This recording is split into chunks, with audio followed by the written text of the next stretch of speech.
All right. Hello, everybody from London. We hope you are all doing well and hopefully in a comfortable spot at home. I'm here with, I've chosen my best, I think, background of a brick wall, which I've been told is very soothing. So you'll have to let me know after the webcast if you agree. For those of you I don't know, I'm Heidi. I'm here with Lin, who co-founded GemX with me, and then also Levi, who is one of our GemX core. I think they'll be popping up in just a moment. But I'm very excited to welcome you to our first episode of GemFlix, our new series of digital talks about jewelry. Honestly, I wasn't sure how personal meeting over Zoom would feel, but as we recognize so many of the names registering for today, it actually feels almost like we are here in person, and it's so nice to know that there are people tuned in who I know from all around the world. And that's actually something very cool about being online, is being able to all come together for the first time across countries. This is our first truly global event. We have people from more than 10 countries and 60 cities tuned in, which blows my mind. But before we get started, a little background. For those of you not familiar with GemX, we are a social club for people who love jewelry, whether they are in the industry or not, and wherever they live in the world. And at the heart of what we do is curating events where we get together to experience jewelry. Recently, when everything began to happen, Lynn and I started talking about what we could do to help. And it struck us that while there is a lot that we can't do, unfortunately, we like to think we are good at planning events. So that was the idea for GemFlix, taking the events that we love to plan online for the first time. Our hope is that this series will bring us all together during this time and give us some space to feel inspired, to learn a bit, and to enjoy some beautiful jewelry together, which is really what GemX is all about. The series is open to everyone, member or not, so feel free to invite other people who might enjoy it to future episodes. And in lieu of event fees, we simply ask that you consider a donation to a charity of your choice. There are so many extraordinary organizations doing such important work right now. We've set up a GoFundMe for one, No Kid Hungry. That link should be popping up in your chat box right now. But we encourage you to support whatever charity is closest to you and your heart right now. With that, I could not be more excited about today and the amazing opportunity we have to learn about one of the very great design houses, one that I love, David Webb, from one of the very great jewelry archivists today, Levi. Hi there, thank you. Excited to be here. Thank you so much, Heidi. Hi, everyone. Just really quickly, as Heidi already introduced us, I'm Lynn, and I am regularly based in New York City, where I help lead GemX NYC. I'm currently holed up in Connecticut right now, and I hope you are all safe and sound wherever you are joining us from today. Thank you so much for being a part of our first GemX event, GemFlix event, and experimenting with us with this new form. I want to give Heidi 100% credit for the brilliant name in GemFlix. And when I told this to Levi and the David Webb team, they countered with the equally brilliant webcam, which I also love. As I told Levi earlier, after this series is done, we may need to start a business around coming up with jewelry puns. Absolutely, yes. So just a quick introduction of our speaker, which for many of you does not need to be introduced. For others, Levi is the archivist and social media manager at David Webb, as well as a freelance writer and a jewelry historian. He has a master's degree in the history of decorative arts and design from Parsons and the Cooper Hewitt, along with an undergraduate degree in art history from the University of Washington. He speaks often on jewelry history, social media, material cultures, and writes for publications like the Daily Beast and the Adventurine. His glittering day-to-day experiences with jewelry is chronicled on his Instagram account at Levi_Higgs, which is a must follow for every jewelry lover. Levi, we are so excited to hear more about your life and what sounds like a dream job in jewelry. And we're super excited to also share some of the archival treasures that you have come across at David Webb. So for our audience today, if you have any questions for Levi as we are speaking, please feel free to type them into the little Q&A box that you see at the bottom of the screen. We'll try to answer as many of these as possible after the presentation ends. As well, you should have little emoticons that are applause and raise hand and thumbs up. So feel free to use those generously as well. And just bear with us if we come across any technological glitches, which might happen. Again, this is our first attempt at doing the stream, but we will do this as smoothly as we possibly can. Knock on wood. Knock on wood. And with that, Levi, we would love to dive into your role as a jewelry archivist. Yeah. What exactly do those two words mean, and how did you find this role? Wow. So thank you so much. You really set it up super well. I've been at David Webb 7 years. As you mentioned, I came right out of a master's program at Parsons that was taught in conjunction with the Cooper Hewitt that was all about the history of decorative arts and design. So I did study jewelry specifically. I think there are a lot of people who are archivists who maybe have library science backgrounds, but I sort of came at it from a little bit of a different way to focus on the jewelry and the context and the history. And I think for a brand like David Webb, that was really important because it's not just making spreadsheets and data entry. It's about like being able to immerse yourself into the material that we have in the archive and make it useful for the company today. So in these pictures that you hopefully see up on your screen, those are some images of the archive. I give tours in the archive all the time. So this is sort of a first version of a virtual tour of the archive. You see the green boxes at the top on the shelves. Those are filled with drawings and sketches. We say we always have about 40 to 50,000 original renderings and drawings and sketches, among many other things. And that's just a sampling of what you're seeing there. The brown folders are all filled with sort of schematic drawings that show exactly how a piece should be put together. Along the bottom, there's all these magazine editorial tear sheets from 1948 through today. So there's just so much material there that we can work with. That's amazing. And you answered a little bit of our second question, but why is it that major jewelry houses like David Webb need a jewelry archivist? I mean, it just sounds like with that amount of material, obviously someone needs to be helping, but is that a role that is sort of ubiquitous across other jewelry houses? A lot of the other major jewelry companies, have heritage teams or archival teams. Tiffany has a huge archival team, Cartier, Bulgari, you name it, they probably do have some sort of section of the company that is specifically dedicated to brand history. Sometimes they segment it different ways, but we're a relatively small company, so it was me largely. I had a previous coworker who's moved on, but the picture I have up on the screen it's a perfect sampling, because like to be able to have a piece in your hand in the store, either as a client or a salesperson, and be able to present them with the original drawing or some sort of inspiration. Those books are all part of David Webb's original library. So those are reference books that he would go through to source design or inspiration. There's a book on Chinese jade there that you can't really see the title of. But it's just all context, right? It sort of buoys the fine art of the jewelry itself to show that there's a lineage here. There's like connectivity to the art world in general, or museums, or you name it, and there's probably some connective tissue in there.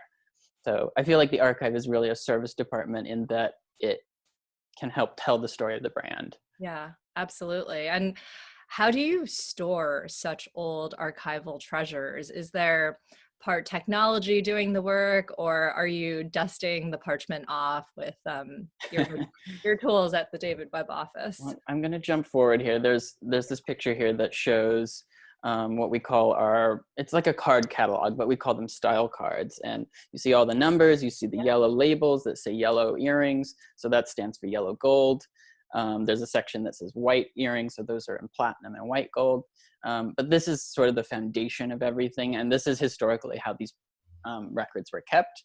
They're like plastic. I don't know. They're literally index cards that have handwriting on them that show the original date of production, hopefully a good photo of the piece, who purchased something, when they purchased it, and how much they paid. So unfortunately, we can't actually show cards because that's client information, but this is how it's stored. We're in the process of digitizing a lot of these things. Very cool. So many of the drawings have been digitized. All of the magazine editorial has been digitized so that that's easily accessible. But these card catalogs were very easy to work with, so they were the last things to get digitized, but they're in the process of it. So to answer your question, it's a lot of physical storage in, non-acidic glassines. You saw the green boxes, you saw the accordions with drawings in them. Yeah. And then of course this card catalog, which is sort of imperative. And I want to jump back to this slide because we sort of glazed over it, but I think that glaze. This is this is a deep dive. To go back to like why brands have archives and heritage departments, like especially for the context of like museum collections, that companies can buy one of a kind pieces back and sort of build a specific collection that's not ever for sale, it's for display. It's for this exact purpose, to be able to show the piece and an original drawing next to it, and it just tells the story of the piece. So it's like infinite storytelling that can be done for the brand. That's beautiful. And for people who are buying pieces today, are you creating a new file for them? Does it depend on the piece? Well, so we don't obviously keep records like this anymore. This is all paper records that largely stop in 2010, 2009. Oh, so semi-recently. Semi-recently. I mean, the company was purchased in 2010 by new owners, Mark Emanuel and Robert Sadian. And since then, everything has been digital, which is much easier to manage. But so this is sort of a finite historic record. If a client is having a special piece made, then they could request something like a hand-drawn something, like, oh, I want to see the stages of my piece. We still can do that, just we don't do that all the time, just for like special requests. You mentioned that the company changed ownership that year, and this is a great segue into, I think, just understanding how David Webb as a company has evolved through glittering history of beautiful creatures, and we were hoping that you would take us through some of that. Sure. So this is one of my favorite pictures from the archive. It's this like contact sheet of David Webb in his 57th Street store. There are very few photos of David Webb, so we're really lucky to have this. But it's amazing. He's got like necklaces hung up in these branches of some potted thing, and he's displaying things on his desk. And it's a really nice glimpse into like what the store looked like and what he looked like. But to start at the very beginning, as I'm sure I need to do. A good place to start, a very good place to start, to quote The Sound of Music. He was born in 1925 in Asheville, North Carolina. And, he had an uncle who was like a metal worker who made souvenir ashtrays in North Carolina for visiting people who came through. So he had a bit of an experience with his uncle and a grandfather who did some metal work. He went to the Penland School of Craft, which is really famous in North Carolina. And then when he was in his late teens, he moved to New York and sort of situated himself on 47th Street and worked for a bit just in the trade. But by 1948, he was 23 and he started his own business. He had a backer named Antoinette Quilleret, who was sort of this gregarious French socialite woman. She helped fund him, get him on his feet, and she brought him clients. I mean, that was the most important thing, to have these like really fabulous women. We all need one of those. Yeah. Absolutely. So she brought him clients and really helped buoy the business. So founded the company in 1948. And then here is the first cover of Vogue that he lands 2 years later in 1950. Wow. 25 years old. That's really like quite the meteoric rise, as we say. Not necessarily the most exciting jewelry. It's very like, you can wear it during the day. Here's this sort of older, demure woman with her lace on her face, pearls, the chain, the earrings. I think the earrings are David Webb. You see it's written on the side there. Yeah. And then over on the other side, it says Precious Jewels by David Webb. That's an ad from 1956. So I really think of the 50s as sort of very stable jewelry that was sort of providing providing exactly what people wanted at that time. I don't think. And it was all very everyday jewelry. Yeah. I mean, there are plenty of platinum diamond sort of evening looks as well, but as I go through the archive and look at the Vogues and, you know, Harper's and all the other magazine editorial, you really see this sort of, I don't know, a little more commonplace jewelry. It was almost like he was able to have a very successful business for 10 plus years during the late 40s, 50s. But I really feel like the 60s is when he comes into his own, right? That's when he's able to like establish his design voice and sort of put himself out there in a way that makes himself stand out as a designer, as a company, as a jeweler. Which wouldn't have been possible without the 50s and gaining his footing. Exactly. Makes sense. So this is sort of like the transition to the 60s. I always benchmark as this piece because this is the Macara bracelet. You know, there's a really long tradition with this piece. There's so many like ancient examples of double-headed bracelets. And the Macara is an ancient sort of mythical creature, but this bracelet was first made by David Webb in 1957, and it's his first animal piece. So it's, you know, it's not the normal animals we think of from David Webb, but it's his first sort of figural attempt. Did you say Macara? Yes. What is that? I'm actually not 100% sure. I think it's from Asia somewhere, but maybe it's Indian. I'm really not sure where the myth comes from, but it's like a sea dragon or something. It looks like such an interesting blend of like all these different animals from the profile. Right. It's almost, I mean, I'm sure it's similar to like a chimera or something, sort of this like crazy dragon mythical creature. So this came out in 1957. It was famously purchased by Elizabeth Taylor in the early 60s, but it sort of marks this transition to me that this is the 60s. You know, the image on the right is Naomi Sims in 1969. That's beautiful. I think that was in Harper's Bazaar, if I'm not mistaken. Is that a hair jewel?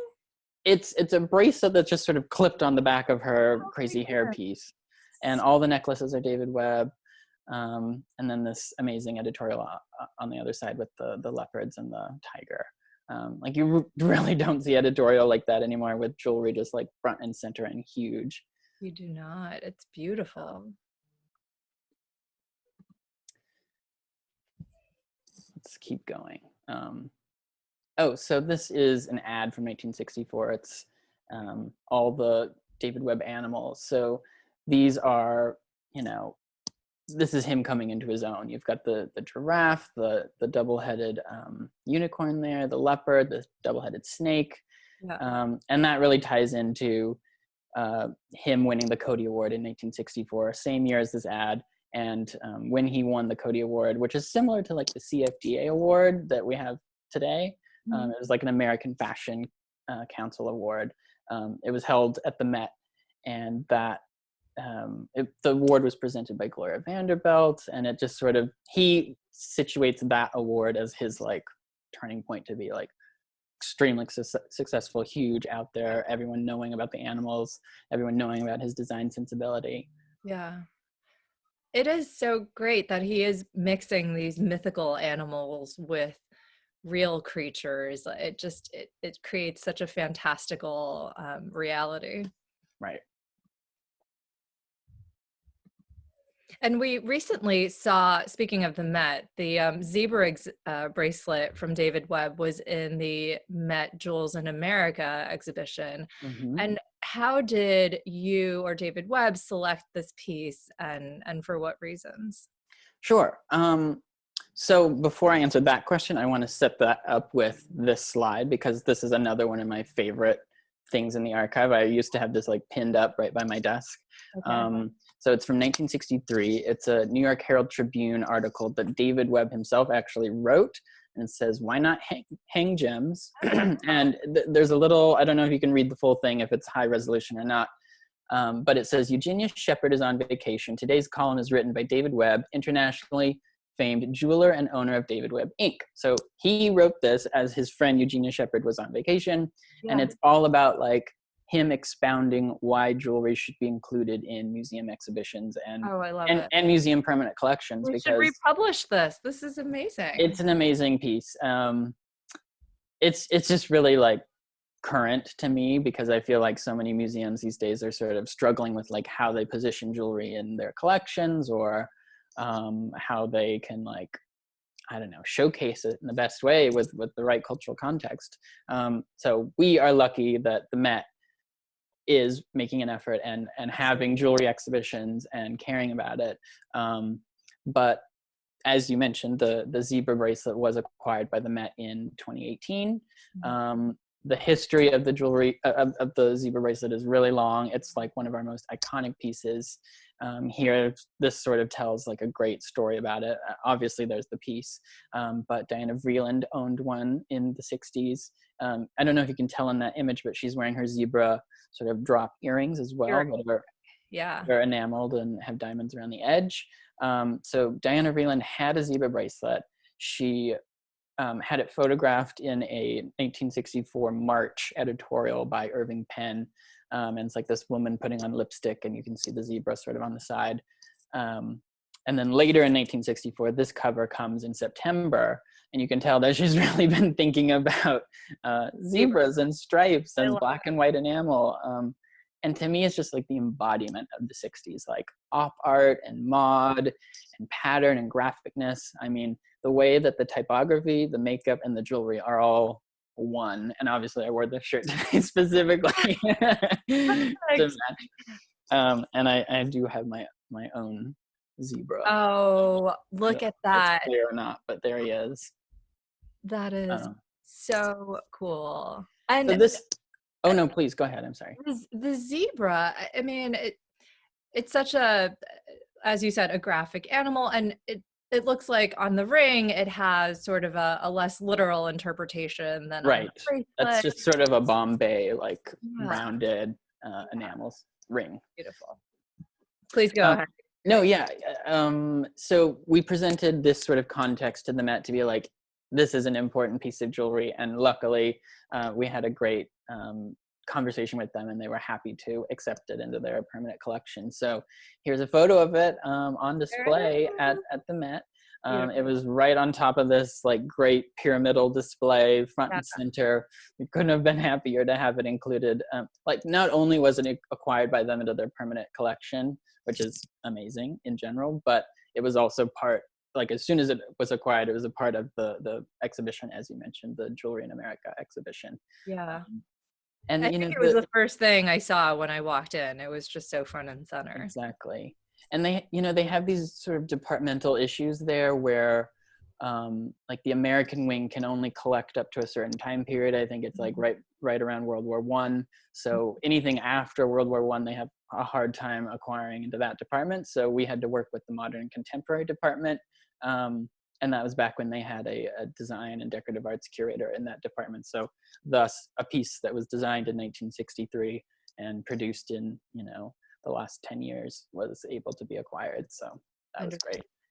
And the image on the other side is, I know you love this. This is a book. Yeah. It's an image from a book that David Webb owned that we do have in the archives today. And it's called The Big Book of Wild Animals. It was published in 1954. So, he's an adult man in 1954 using a children's book effectively to potentially get inspirations for his forms and how the animals look. We always say that his animals aren't like too serious. They're not too realistic. They're not super whimsical either. There's not that many like jacket wearing, hat wearing animals. Like, they're real animals, but they've got this sort of like amazing stoicness to them. But it's also fun in a way. And I feel like these drawings really embody that same sort of aesthetic. Here, I'll hold up my brooch one more time if you want to look. I mean, look at this brooch and look at those running zebras. Like, that is pretty much the sort of profile.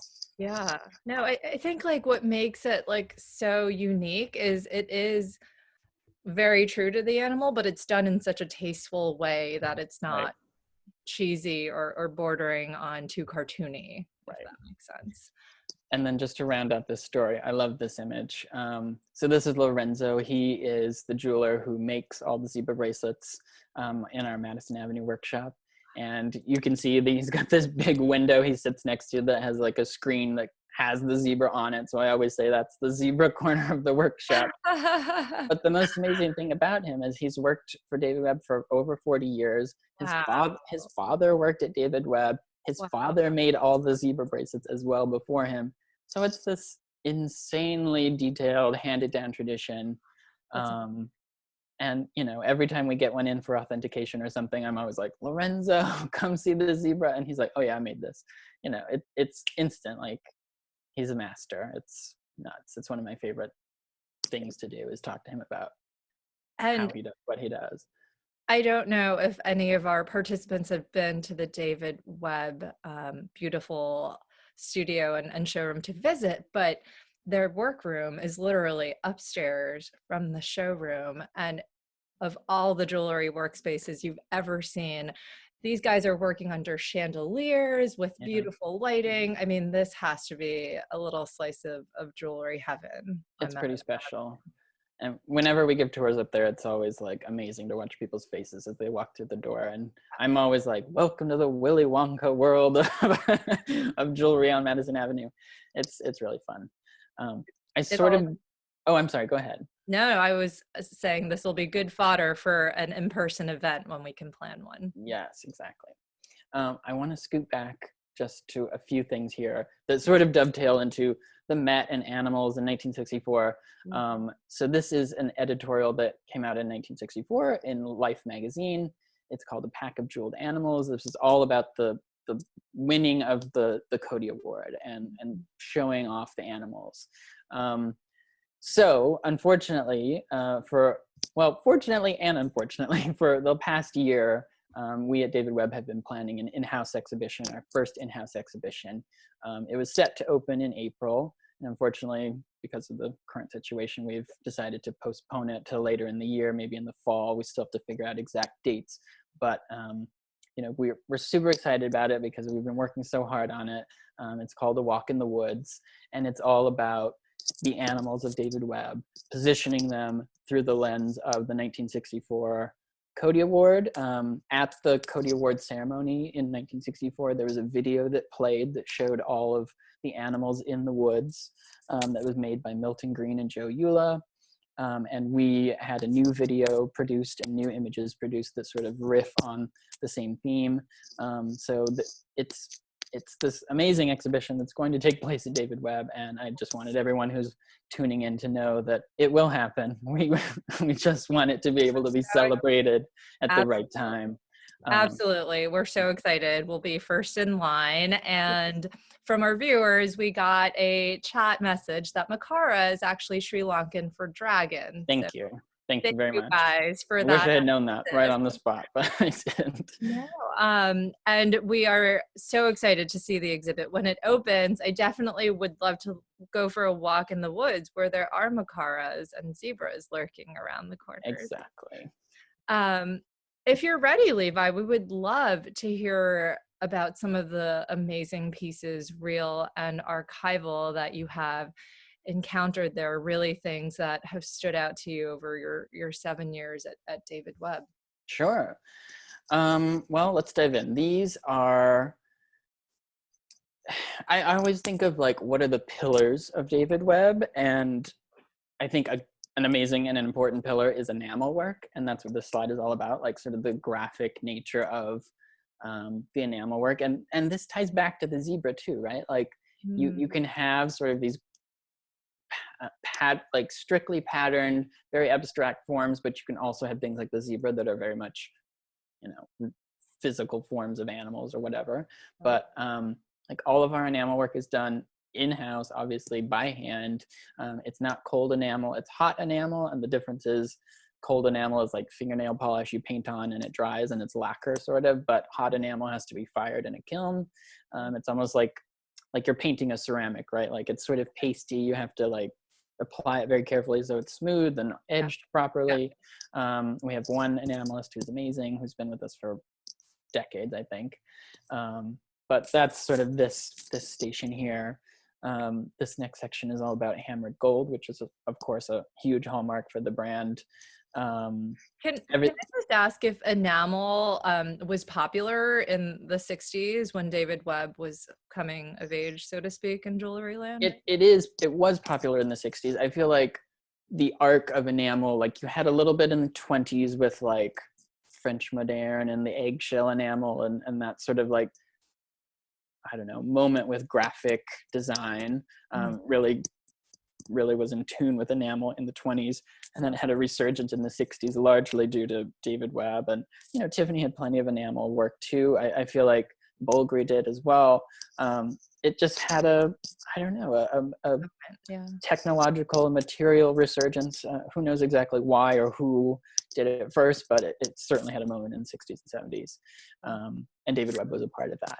And conveniently, it comes in so many colors that for zebras, for giraffes, and macaras, it's almost the perfect medium. Definitely. So hammered gold, it's all textured by hand in the workshop. We have 39 different textures of chisels and hand tools. Yeah.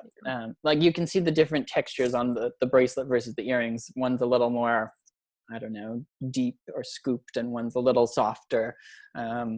So all the, you know, there's like rubber wheel, there's the chisels, there's things that are beyond me, but the necklace here we'll see later. So remember this necklace. And then, you know, otherwise it's all about color. Like there's the enamel with the turquoise on the side. You've got black enamel, green enamel.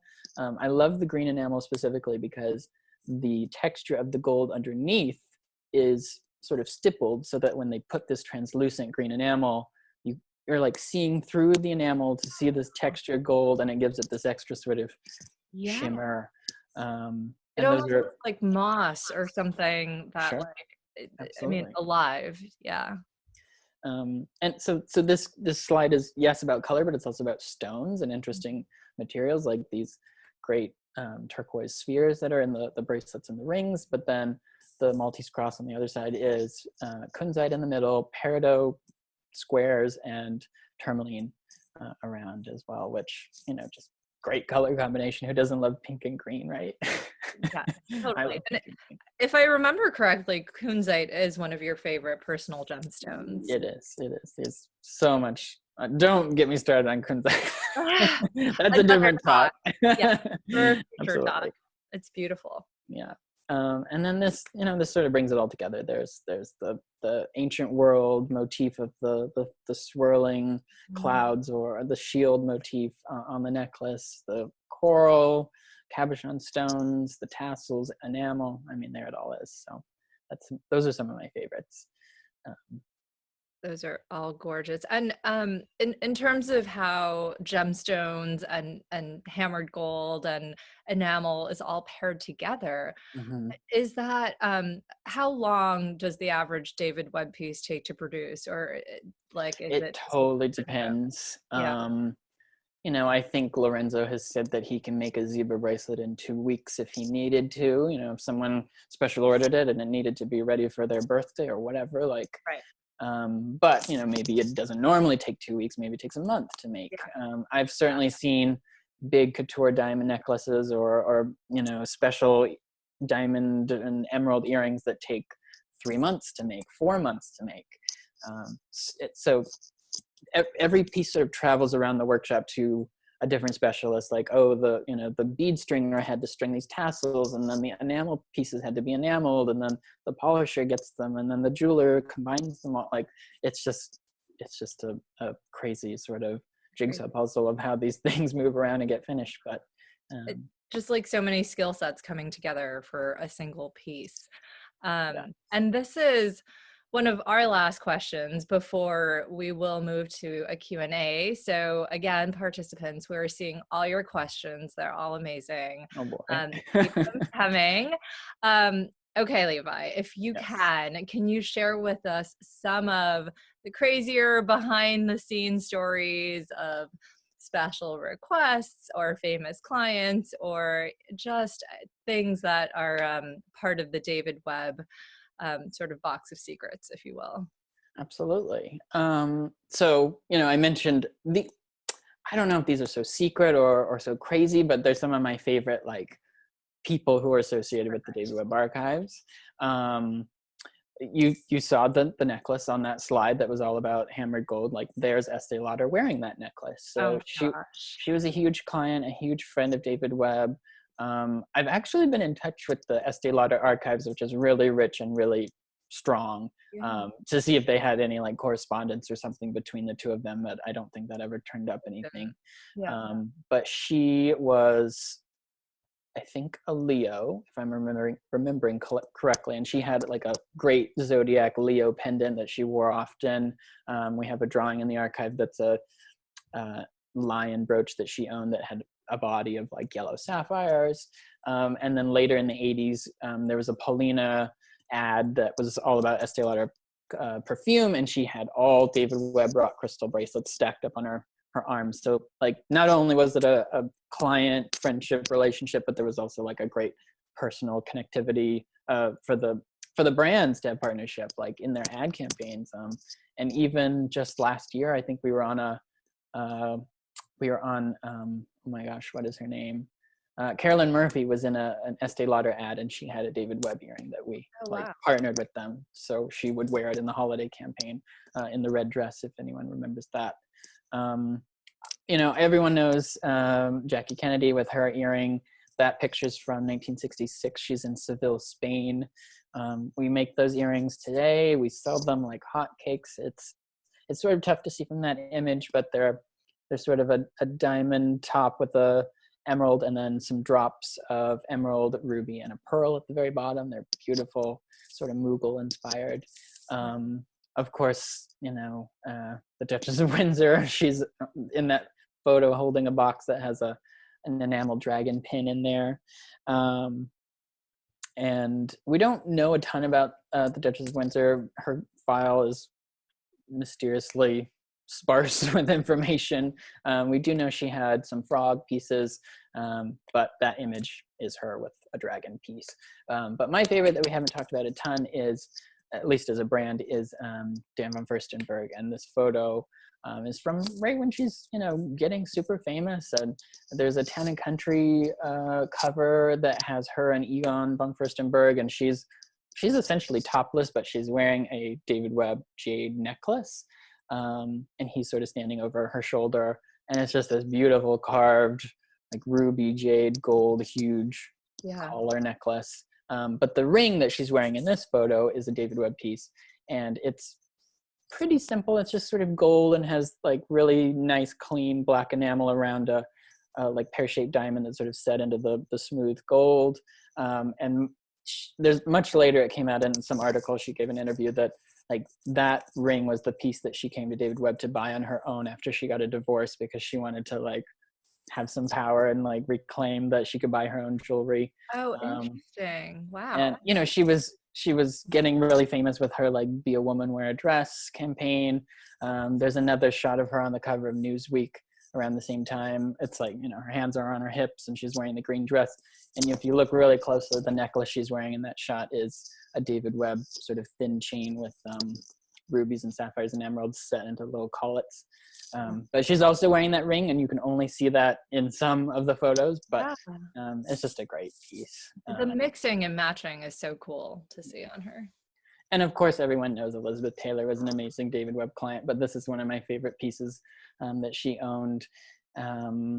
So, you know, we still make it today. So the piece that you're seeing on this image is not her piece that she owned herself, but it's one that we still sell now. The drawing is the original drawing for it, original sketch. And then the image is her, oh gosh, I think it's 1968. She was giving a press conference with Richard Burton about the movie Dr. Faustus, and she's got this amazing like chinchilla head thing on and wearing the brooch. And I think the press asked her like, oh, tell us about your jewelry. And she said, I can just imagine her like leaning into the microphone and being like, she said, the jewelry's by David Webb, and if I mention his name, maybe he'll give me a present. Did he? Wow. I don't know. I have no idea. I bet so. Oh, can we all try that if I lean into the microphone now? It's a good tactic, a very good tactic. It is a good tactic. That is so, and is that coral, the orange? It's coral, yeah. They're like, I don't know, sort of teardrop shaped, and then they're just sort of set on little gold, I don't know, wires or something. So it's very, not spiny, but I don't know, it feels like sea life to me, sort of.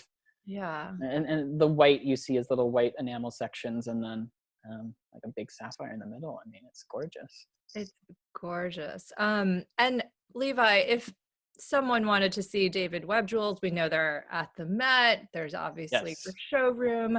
Where else might one, including our participants from around the world, be able to enjoy these pieces in person? Great question. This is a huge initiative for me and the archives to continue to proliferate David Webb around the world.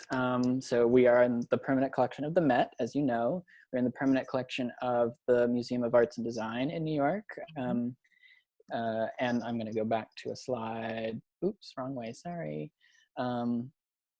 The monkey brooch, which is another one of my favorites, is in the permanent collection at the Museum of Arts and Design. I love this pairing because like this woman, this was an image from W magazine in like 2015 or 2013 or something. I feel like she's very akin to this monkey with like the pose, and the monkey's wearing a lot of jewelry too. We call this the gypsy monkey brooch. Sorry, to go back to your question, there's also the Musée d'Art Décoratif, which has a frog brooch, which is a new acquisition as well. That happened in the last year. We're very happy about that. So there's also a tiger bracelet in the collection at the Newark Museum. Am I missing anything else? The Rienzi collection, which is part of the MFA Houston in Texas, has actually a lot of David Webb. They had some donors who were big David Webb clients, and they donated objects and jewelry to their collection. So Texas, Paris, New York, Newark. Perfect. Yeah. And we can definitely share that information with you guys after, if we Yes. email after. Is there anything else I missed, Levi, before we move into Q&A? I mean, I had some other slides that were just like texture of our beautiful store. This is all upstairs in the living room, we call it. It's sort of a fabulous salon. We have a lot of company meetings in there, but we can show jewelry there, of course. There's a wall of archival drawings there. This is sort of more texture from the workshop. As you mentioned, the chandeliers and the moldings, you know, it's a very beautiful light-filled place to work. This is David Webb in 1975 with his first foreman at the time. His name is Rudy Ryder, and this was a personal photo that Rudy has gifted to the archives. I just love it. It just looks like. Is this the same workroom as the chandelier room? Or no. So we've only been in that workshop and our current location for the last 10 years. Okay. This must have been 57th Street. I'm actually not sure 100% where this location was. This is our current workshop. This is Ray. He's a polisher who's been at David Webb since 1965. This photo ran in the cut a few years ago. And as you can see, the like years go down the wall. He's been at David Webb 50, 51, 52 years. I think it's 54, 55 years now. Oh my gosh. He's amazing. He has such great stories to tell. Let's see. This is really great. This is a page. A lot of this material was used in a Doris Duke exhibition we did about 2 years ago at the Newport Restoration Foundation, which is Doris Duke's historic house of Rough Point in Newport, Rhode Island. And we did an exhibition called Designing for Doris. And it was all about how she had a hand in everything she did, whether it was restoring federal and colonial houses in Newport or designing her jewelry. So this page here, it says Mrs. Duke at the top, or Miss Duke, sorry, and then Mr. Webb in the corner. That proves that Mr. Webb worked with her when she came in, and someone like filled this out on the date that she came in and taped in the drawings that she had done. So these are all her own natural pearls that she brought in to have turned into a great, amazing earring. So this earring's only been produced twice, once for her and then once again for the exhibition, and they were made with emeralds the time we did it for the exhibition. Amazing. More texture from the archives, you know, Cher, Lauren Hutton, There's the Irving Penn photograph I mentioned with the lipstick. Some great red carpet moments. The last year we've been blessed by Renee Zellweger. Worked with her so much, and we got that picture of her with the Oscar in the ring. It was so great. These are a few from the recent past with Amy Adams and Sofia Vergara. And thank you to Petra Flannery too for being like such an amazing stylist with Renee. And then here's our recent ad campaign from a few years ago with Jürgen Teller. It's just like the joy of David Webb, everyday revelry, we called it.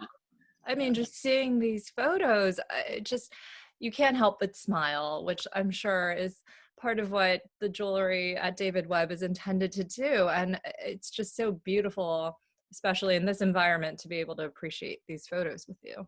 Totally. This is my last photo, so I'll stop talking after this and take questions if you have more questions. I don't know. But this is David Webb in 1975.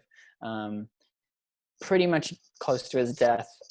He died very suddenly. He had pancreatic cancer. He was only 50 years old. He died in December of 1975. But this is sort of a last glimpse into his 57th Street store. You can see the little frog planter that's on the desk there maybe, and we still have those frog planters. So I don't know. That's a great photo. That's my last glimpse, and then I'll leave all this up. He just seems like he's not posing. He's just going about running the business, and up until it seems like his last days, he was still involved. Okay, guys, so we are jumping into some Q&As, which we are still seeing that they're coming in. So we might not get to all of them, but we'll do our best to get to as many as we can. So Levi, tell us about the jewelry that you are wearing right now. Oh boy. Well, you saw this. This was I'm not wearing it, but that's the zebra circle brooch. And then this will be hard to show, I'm sure, but I am wearing the coin ring that I had commissioned. So this is an ancient coin that I have a friend who's a coin dealer. He knew I was obsessed with owls. I'm sure everyone knows I'm obsessed with owls. But he had this owl coin, which was really great and a decent price. So I purchased it, and I got to source sort of the design that I wanted to have made. I don't know if you can tell. It's sort of a laurel leaf looking pattern. It's all hammered gold, but it looks like laurel leaves, and I just felt like that really went with the owls and the ancient theme of sort of like Athena and gods and goddesses. So that was my gift to myself. Absolutely. I mean, what a great gift. It's like personalized, but also has the David Webb craft stamped all through it. Right. This question comes from Marina in London. Levi, I know that it's like choosing between your children, but do you have a favorite piece or a collection that David Webb has made in recent years? Maybe something unique that you've not come across before. If you can describe it to us, would be great. I am obsessed with the Maltese crosses just because I know the breadth of the designs of all the ones that never got executed, and I know the ones that were executed, and they're just all so different. I mean, that pink and green one you saw, there's coral ones, there's ones that look like they have leopard spots on them, they're just gold and diamond ones, they're all platinum and diamond ones. There's just gold and enamel ones. I mean, he did like every flavor or sort of like style trope of David Webb, he did a Maltese cross for. So there's a rock crystal one, there's just a hammered gold one. They're like, and he has all these amazing books in the archive that are like heraldic, what am I trying to say, like heraldry and family crests and sort of the like grand tradition of Maltese crosses, and he just like took that trope and went wild with it. And it's just amazing to me to look at like how varied they are, how many of them there are, and when you come across them, like the pink and green one, like they're just always beautiful stones. They fit in your hand. I love brooches, and all the brooches can be pendants as well, so it's got this great duality. I don't know, I've always found myself lighting up the most when I look at the Maltese crosses. Yes. And related to that question, can you tell us a little bit more about the totems and how those? Oh yeah. Well, if you've been following us on Instagram, which I certainly hope you all have, I've been doing these deep dives on Instagram stories. So there's a pinned Instagram story now that says totems. So if you really want to take a look at that, you'll find out a lot more. But totems came out in the early 70s. They're these great pendants that are so like geometric and colorful, and all the sections can interchange, and there's just a million ways to wear them, sort of casually or more glamorously if you want. I think it once again has like all the greatest tropes of the brand, like the color, the design, the sort of boldness embodied in this like very talismanic like necklace that just works for everyone in different ways. Yes. We love them too. Yeah, that would be another hint. Maybe it could be a gift. Hint, hint. Hint, hint. Elizabeth Taylor style. Yeah. Okay, this question comes from Caroline from Maine. Hi, Levi. One thing I love about David Webb is the advertisements. They are so recognizable with a strong viewpoint and brand identity. Do you take a part in developing these? And how does the brand stay fresh while also staying consistent? Great question. Yes, as the archivist, I work with a lot of our different teams, whether it's the communications team or the owners and the sort of creative, vision of the company. Like we always have this conversation as a group to be like, what's the reference point? What's the context from our heritage of like how we can move forward? Like there were so many conversations about like how will this Jürgen Teller campaign sort of fit into the brand ethos. And I think Everyday Revelry is really a part of like being this bold, powerful woman wearing David Webb effortlessly in your everyday life, whether that's glamorously walking down the street or having a dinner party or whatever. And even in prior campaigns with like Inez and Vanud and the little more like portrait style photography, we really looked at that image of Cher that was a Richard Avedon shot of, her with the bracelets and the hair wrapped around, just as these like powerful present portraits of women with like great jewelry on. And it's never like, we always try to have sort of depth and breadth to the references that we want to pull. It's never about like being anchored in the past. It's always like being inspired by the past to move forward. Yeah. I don't know. That's a great way of putting it, because I think it feels almost like not an advertisement when you're so visually interested in what's going on. And the colors also, again, everything you've shown in the slides just kind of bring a smile to your face naturally. Yes. So next question comes from Kristen in St. Louis. As a collector of many vintage David Webb pieces, how would I go about verifying the pieces or learning more about them? Can we email you directly? Great question. Please email me directly. We have an amazing authentication process that I do, which is very time consuming, but really enriching because, whether it's an auction house bringing something in for authentication or a private client like you would be, we are able to research pieces. Because we have foremans in the workshop who have been with us for decades, like we can really know whether something is exactly right, exactly as it was when it was made, how many were made. Like there's all these different pieces of the authentication process that we can like verify, whether it's through the client records. If my mother gave me this and I just want to know, is this David Webb? I'm not sure. We can like look up someone's mother's name and see if it's in a file. There's so many different ways that we can go about doing that. So please email me. My email is right there on the screen, levi@davidwebb.com. There is a research fee, but it's well worth it because then you get a certificate of authenticity with a photo and a serial number and everything, and it's great. I recommend it. Absolutely. And related to that question from someone else, a question for you. Imagine someone doing your job in 50 years' time. Do you think our shift to more digital records will make a jewelry archivist's job easier or harder? Oh boy. I I mean, so much about what we do is about the actual artifact and the physical drawings and renderings and tear sheets that you can't get anymore. Yes, digitizing everything is great because you're able to have metadata and pull up all the butterflies in one search, and you don't have to stress yourself out for a week trying to find all the butterfly drawings. So there are total benefits. There's also the idea sometimes that you can digitize everything and store everything in dark storage so that you're not having to touch it or rifle through it, and then you can just access it as it's needed,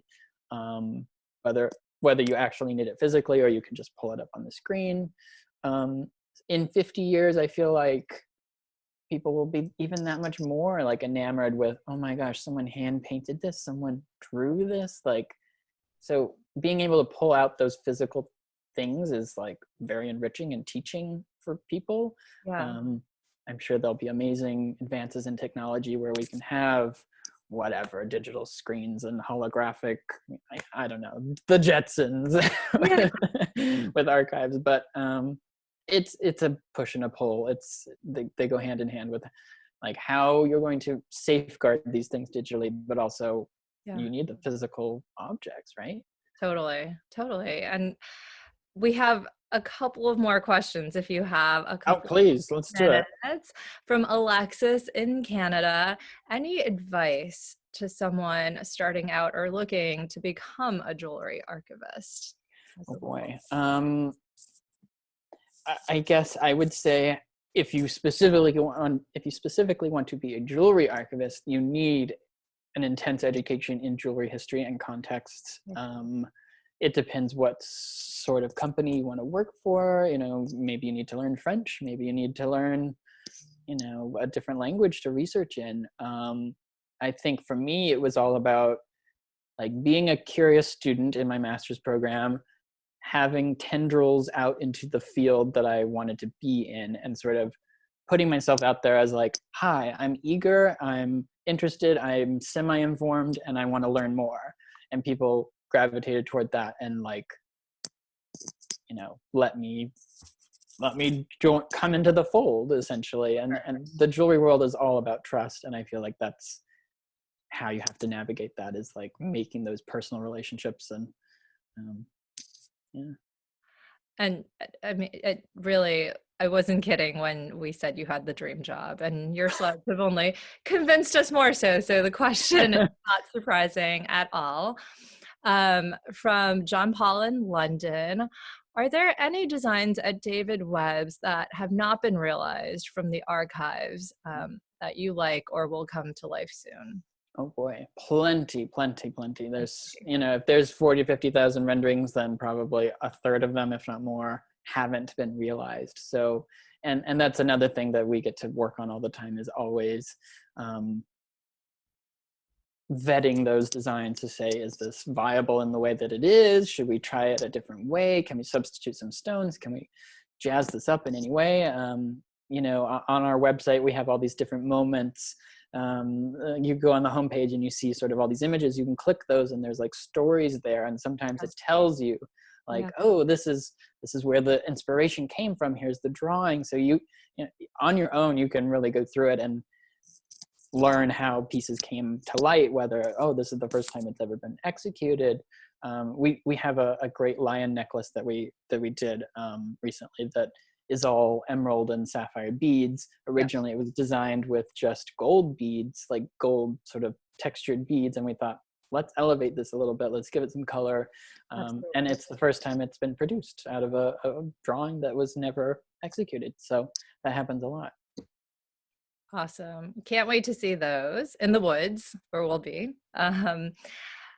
Last question, as we are closing in on an hour, but from Joanna in New York, can you talk a little bit more about the objects that David Webb makes? Is there a strong collector base for them as compared to the jewelry? Because I love them all. Thanks, Joanna. Hi, Joanna. We, in our museum collection at David Webb, we have a large collection of David Webb's objects. So these are things that are like gold handbags. Sometimes they're shaped like different vegetables. I know there's an artichoke one, there's a melon one, there's a tree stump one. And they're just gold objects that open up, and sometimes they have a mirror in them. There were also the gifts of state that were produced in the early 60s. As I mentioned, Jackie Kennedy was a client, but she also had David Webb produce objects for the White House specifically. So those are objects that are given to visiting dignitaries, and they were largely sort of desk objects, like they'd be engraved on the bottom, and they were made with minerals native to North America, sort of wrapped in golden gemstones, and she wanted an American jeweler to make these things. So we have a few of those. Yeah, they're always sort of wacky, but beautiful, and have a strong aesthetic connection to the rest of the jewelry. Yeah. Amazing. Well, Levi, I think I speak for everyone on this stream as we're reading the comments and questions to say that you've notably brightened our day today and taught us hopefully something new about David Webb and what it is you do. To all our participants, thank you so much for tuning in. We just wanted to take a quick moment to thank Pamela and Molly from the David Webb team too for working with us daily to get this stream running so quickly and smoothly today. To all our listeners, we will be back with a second episode of Gemflix this Sunday with Lauren Nicole taking us around her studio. If you enjoy our complimentary jewelry programming, we would encourage you to donate to charity. No Kid Hungry is the one that we have a GoFundMe page for. Again, that link should be at the top of your chat boxes. We really appreciate your generosity and being a part of our jewelry community at these times. If you're interested in joining GemX, our link is gemx.club, that you can go online and visit us. Thank you so much for tuning in, and we hope you enjoyed the chat. Thank you so much. It was really fun. Bye.